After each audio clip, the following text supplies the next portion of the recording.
हिंदू मान्यताओं के अनुसार पत्नी पति के शरीर का आधा हिस्सा होती है और साथ ही लक्ष्मी स्वरूप भी होती है। कई शास्त्रों में इसको लेकर अलग अलग वर्णन किए गए हैं। हिंदू शास्त्रों में पत्नी को वामांगी कहा गया है, जिसका अर्थ होता है बाएं अंग का अधिकारी। इसलिए पुरुष के शरीर का बायां हिस्सा स्त्री का माना जाता है। इसका कारण ये है कि भगवान शिव के बाएं अंग से स्त्री की उत्पत्ति हुई है, जिसका प्रतीक शिव का अर्धनारीश्वर शरीर है। यही कारण है कि हस्तरेखा विज्ञान की कुछ पुस्तकों में पुरुष के दाएं हाथ से पुरुष की और बाएं हाथ से स्त्री की स्थिति देखने की बात कही गई है। शास्त्रों में कहा गया है कि स्त्री पुरुष की वामांगी होती है। इसलिए सोते समय और सभा में सिंदूरदान, द्विरागमन, आशीर्वाद ग्रहण करते समय और भोजन के समय स्त्री को पति के बाईं ओर रहना चाहिए। इससे शुभ फल की प्राप्ति होती, ऐसा शास्त्रों में वर्णित किया गया है। वामांगी होने के बावजूद भी कुछ कामों में स्त्री को दाईं ओर रहने की बात शास्त्र कहता है। शास्त्रों में बताया गया है कि कन्यादान, विवाह, यज्ञ कर्म, जातकर्म, नामकरण और अन्नप्राशन के समय पत्नी को पति के दाईं ओर बैठना चाहिए। पत्नी के पति के दाएं या बाएं बैठने संबंधी इस मान्यता के पीछे तर्क ये है कि जो कर्म सांसारिक होते हैं उसमें पत्नी पति के दाईं ओर बैठती है, क्योंकि ये कर्म स्त्री प्रधान कर्म माने जाते हैं। यज्ञ, कन्यादान, विवाह ये सभी पारलौकिक कार्य माने जाते हैं। इन्हें पुरुष प्रधान माना गया है, इसलिए इन कर्मों में पत्नी के दाईं ओर बैठने के नियम हैं। सनातन धर्म में पत्नी को पति की वामांगी कहा गया है, यानी कि पति के शरीर का बायां हिस्सा। इसके अलावा पत्नी को पति की अर्धांगिनी भी कहा जाता है, जिसका अर्थ है पत्नी पति के शरीर का आधा अंग होती है। दोनों शब्दों का सार एक ही है, जिसके अनुसार पत्नी के बिना पति अधूरा है। पत्नी ही पति के जीवन को पूरा करती है, उसे खुशहाली प्रदान करती है, उसके परिवार का ख्याल रखती है और उसे सभी सुख प्रदान करती है जिसके वो योग्य है। पति पत्नी का रिश्ता दुनिया भर में बेहद महत्वपूर्ण बताया गया है। चाहे सोसाइटी कैसी भी हो, लोग कितने ही मॉडर्न क्यों ना हो जाएं, लेकिन पति पत्नी के रिश्ते का रूप वही रहता है, प्यार और आपसी समझ से बना हुआ। हिंदू धर्म के प्रसिद्ध ग्रंथ महाभारत में भी पति पत्नी के महत्वपूर्ण रिश्ते के बारे में काफी कुछ कहा गया है। भीष्म पितामह ने कहा था कि पत्नी को सदैव प्रसन्न रखना चाहिए, क्योंकि उसी से वंश की वृद्धि होती है। वो घर की लक्ष्मी है। यदि लक्ष्मी प्रसन्न होगी तभी घर में खुशियां आएंगी। इसके अलावा भी अनेक धार्मिक ग्रंथों में पत्नी के गुणों के बारे में विस्तार पूर्वक बताया गया है। आज हम आपको गरुड़ पुराण, जिसे लोक प्रचलित भाषा में गृहस्थों के कल्याण की पुराण भी कहा गया है, उसमें उल्लिखित पत्नी के कुछ गुणों की संक्षिप्त व्याख्या करेंगे।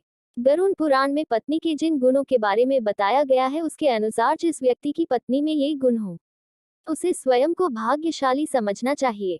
कहते हैं पत्नी के सुख के मामले में देवराज इंद्र अति भाग्यशाली थे, इसलिए गरुड़ पुराण के तथ्य यही कहते हैं। सा भार्या या गृहे दक्षा, सा भार्या या प्रियम वदा, सा भार्या या पतिप्राणा, सा भार्या या पतिव्रता।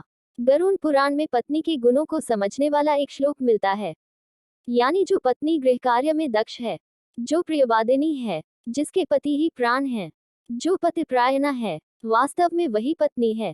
गृह कार्य में दक्ष से तात्पर्य है वो पत्नी जो घर के काम काज संभालने वाली हो, घर के सदस्यों का आदर सम्मान करती हो, बड़े से लेकर छोटों का भी ख्याल रखती हो। जो पत्नी घर के सभी कार्य जैसे भोजन बनाना, साफ सफाई करना, घर को सजाना, कपड़े बर्तन आदि साफ करना जैसे कार्य करती हो, वो एक गुणी पत्नी कहलाती है। इसके अलावा बच्चों की जिम्मेदारी ठीक से निभाना, घर आए अतिथियों का मान सम्मान करना, कम संसाधनों में भी गृहस्थी को अच्छे से चलाने वाली पत्नी गरुड़ पुराण के अनुसार गुणी कहलाती है।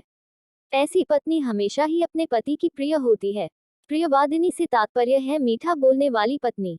आज के जमाने में जहां स्वतंत्र स्वभाव और तेज तर्रार बोलने वाली पत्नियां भी है, जो नहीं जानती कि किस समय किससे कैसे बात करनी चाहिए, इसलिए गरुड़ पुराण में दिए गए निर्देशों के अनुसार अपने पति से सदैव संयमित भाषा में बात करने वाली, धीरे व प्रेम पूर्वक बोलने वाली पत्नी ही गुणी पत्नी होती है।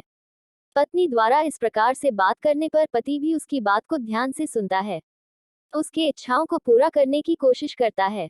परंतु केवल पति ही नहीं, घर के अन्य सभी सदस्यों या फिर परिवार से जुड़े सभी लोगों से भी संयम से बात करने वाली स्त्री एक गुणी पत्नी कहलाती है। ऐसी स्त्री जिस घर में हो वहां कलह और दुर्भाग्य कभी नहीं आता। पतिप्रायणा यानी पति की हर बात मानने वाली पत्नी गरुड़ पुराण के अनुसार एक गुणी पत्नी होती है। जो पत्नी अपने पति को ही सब कुछ मानती हो, उसे देवता के समान मानती हो, कभी भी अपने पति के बारे में बुरा ना सोचती हो, वो पत्नी गुणी है। विवाह के बाद एक स्त्री न केवल एक पुरुष की पत्नी बनकर नए घर में प्रवेश करती है, वो उस नए घर की बहू भी कहलाती है। उस घर के लोगों और संस्कारों से उसका एक गहरा रिश्ता बन जाता है। इसलिए शादी के बाद नए लोगों से जुड़े रीति रिवाज को स्वीकारना ही स्त्री की जिम्मेदारी है। इसके अलावा एक पत्नी को एक विशेष प्रकार के धर्म का भी पालन करना होता है। विवाह के पश्चात उसका सबसे पहला धर्म होता है कि वो अपने पति और परिवार के हित में सोचे। ऐसा कोई काम न करे जिससे पति या परिवार का अहित हो। गरुड़ पुराण के अनुसार जो पत्नी प्रतिदिन स्नान कर पति के लिए सचती संवरती है तथा सभी मंगल चिन्हों से युक्त है, जो निरंतर अपने धर्म का पालन करती है तथा अपने पति का हित सोचती है, उसे ही सच्चे अर्थों में पत्नी मानना चाहिए। जिसकी पत्नी में ये सभी गुण हो उसे स्वयं को देवराज इंद्र ही समझना चाहिए।